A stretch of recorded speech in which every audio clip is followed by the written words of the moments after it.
जय श्री राम।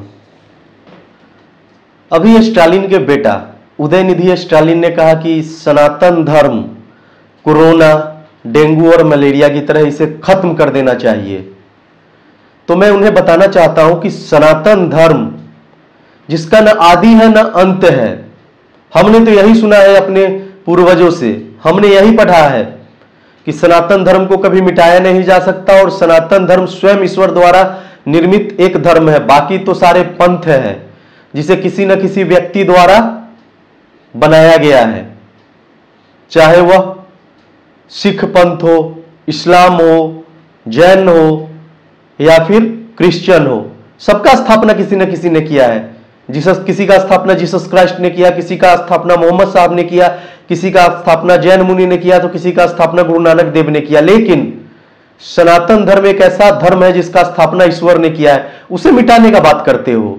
अरे कितने मिट गए सनातन धर्म को मिटाने वाले, तुम्हारे जैसे कितने आए कितने गए, लेकिन सनातन धर्म का भगवा ध्वज आज भी आसमान की बुलंदियों में लहरा रहा है। कोई सनातन धर्म के भगवा ध्वज को आज तक नहीं झुका पाया।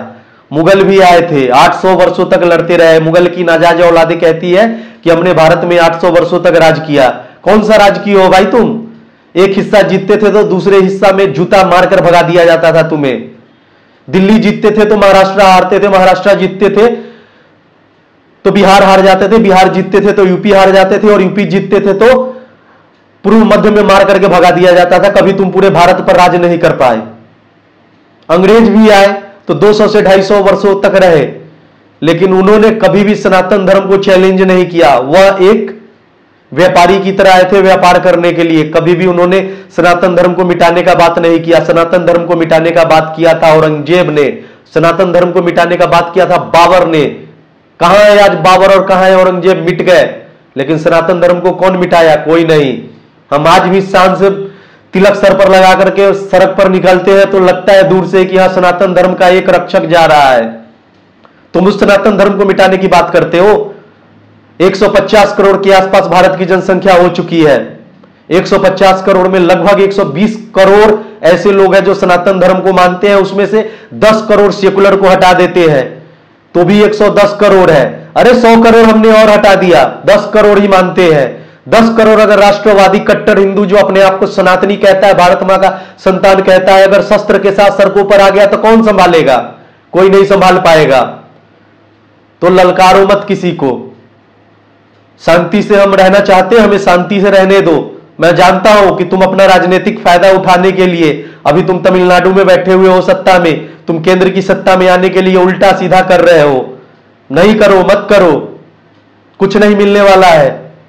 अगर तमिलनाडु के जनता को थोड़ा सा भी समझ होगा तो विधानसभा चुनाव से लेकर लोकसभा चुनाव में तुम्हें औकात दिखा देगा और बाप बेटा कहीं के नहीं रहोगे। बहुत सनातन धर्म को मिटाने वाले खुद मिट गए हैं।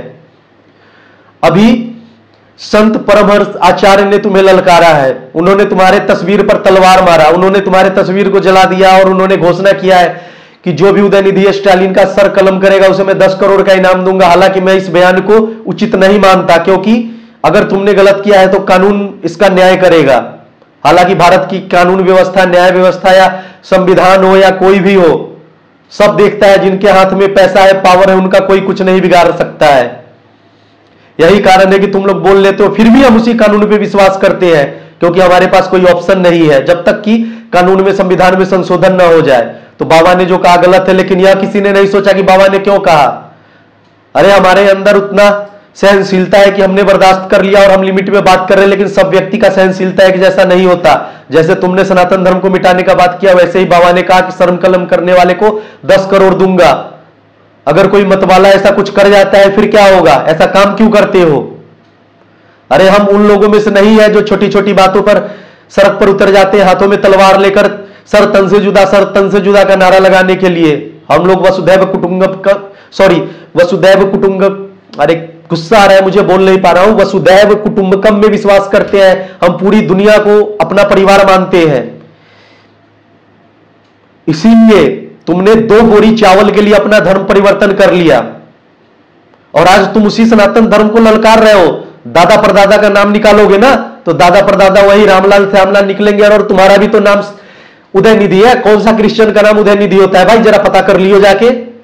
करुणानिधि तुम्हारे दादा का नाम था, कौन से क्रिश्चियन का नाम करुणानिधि होता है? तो नाम तो तुम हिंदुओं वाला रखते हो और उस हिंदुत्व को, उस सनातन धर्म को मिटाने की बात करते हो।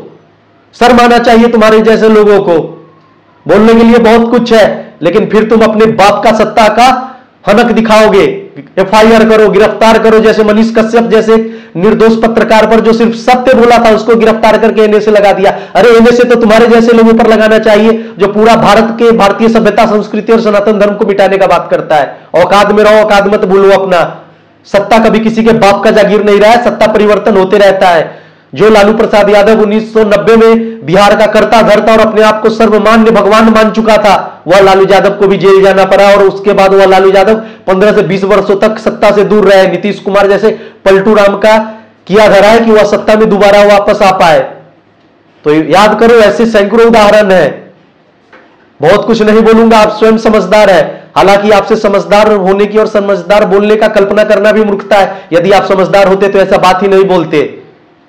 बात बाकी फिर अगले वीडियो में बात करूंगा। तब तक के लिए जय श्री राम।